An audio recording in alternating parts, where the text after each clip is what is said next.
Hi hello friends, welcome to my YouTube channel. మీరు already thumbnail చూసే ఉంటారు. Family కోర్టులో వేకెన్సీస్ అని, ప్రాసెస్ సర్వరు, ఎంటీఎస్ వేకెన్సీస్ అని చూసే ఉంటారు కదా. ఈ నోటిఫికేషన్ వచ్చేసి 12/3/2024కి వచ్చింది. అంటే అడ్వర్టైజ్మెంట్ వచ్చింది ఆ రోజు. కాకపోతే అప్లికేషన్ డేట్ అనేది 23rd 2024 నుంచి స్టార్ట్ అప్లికేషన్. ఓకేనా. దీనికి వచ్చేసి ఇది లాస్ట్ డేట్ వచ్చేసి 18/4/2024 అండి.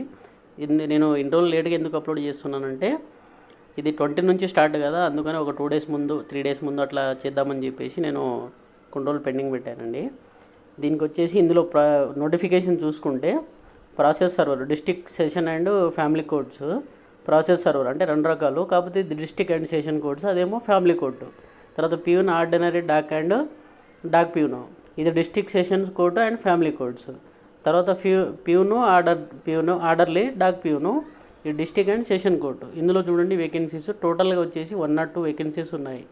అంటే ఎందులో ఎక్కువ ఉన్నాయంటే ప్యూను ఆర్డర్ డాక్స్ ప్యూను దాంట్లో ఎక్కువగా వేకెన్సీస్ ఉన్నాయి. 92 వేకెన్సీస్ ఉన్నాయి టోటల్గా. చూడండి, దీనికి లాస్ట్ డేట్ వచ్చేసి 18/4/2024 టిల్ 11 PM వరకు వేకెన్సీ టైం ఉందండి దీనికి. తర్వాత ఇప్పుడు దీని యొక్క అంటే క్వాలిఫికేషను, తర్వాత పే లెవెల్ దీనికి ఎట్లా అనేది ఇప్పుడు చెప్పుకుందామండి. ఇప్పుడు district and session court family కోర్టులో ప్రాసెస్ సర్వర్కి వచ్చేసి matriculation or equivalent from a recognized university with driving license అండి. అంటే 2 years ఎక్స్పీరియన్స్ అనేది ఉండాలి కంపల్సరీ డ్రైవింగ్లో. ఇందులో డిస్ట్రిక్ట్ అండ్ సెషన్ కోర్టులో మాత్రం ఇది కంపల్సరీ వేకెన్సీస్, అంటే ఎక్స్పీరియన్స్ అనేది కంపల్సరీ కావాలి. తర్వాత district and session courts process server, ఇది కూడా అదేనండి.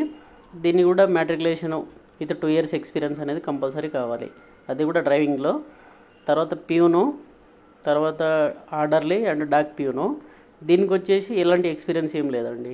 మ్యాట్రికులేషన్ ఆర్ ఈక్విలెంట్ అంటే 10th క్లాసు లేదంటే 10th క్లాసు పాటు ఏదైనా చదువుకున్నా సరిపోతుంది. దీనికి స్టార్టింగ్ శాలరీ వచ్చేసి 21,700 నుంచి 69,100 వరకు శాలరీ ఉంటుంది. అంటే లెవెల్ 3 అండి. అంటే మీకు స్టార్టింగే వచ్చేసి దాదాపు 35 నుంచి 40 మధ్య వస్తుందండి శాలరీ. చూడండి సరే.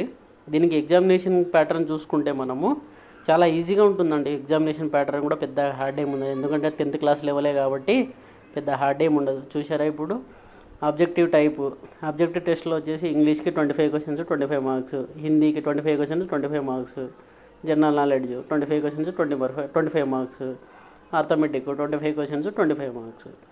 50% జనరల్ కేటగిరీ వాళ్ళైతే సరిపోతుంది, 45% రిజర్వ్డ్ కేటగిరీ వాళ్ళకి ఈ మార్క్స్ కొట్టిస్తే సరిపోతుందండి. తర్వాత ఇక ఇంటర్వ్యూ ఉంటుంది. అది కూడా ఎట్లా అంటే ఇంటర్వ్యూకి ఎట్లా షార్ట్ లిస్ట్ చేస్తారంటే ఒక పోస్ట్కి 10 మందిని షార్ట్ లిస్ట్ చేస్తారు. కాబట్టి చూసుకోండి, మంచి మార్క్స్ వస్తే మీకు ఆటోమేటిక్గా ఈజీగా జాబ్ వచ్చేస్తుంది. ఇందులో దీనికి పెద్ద కష్టం అంటే 10th లెవెల్ మీద వస్తుంది, కొంచెం కష్టపడితే ఈజీగా జాబ్ సాధించవచ్చు. దీని యొక్క నోటిఫికేషన్ లింక్ వచ్చేసి నేను డిస్క్రిప్షన్లో పెడతాను. అప్లికేషన్ రాగానే అప్లికేషన్ లింక్ కూడా పెడతాను డిస్క్రిప్షన్లో. ఓకేనా.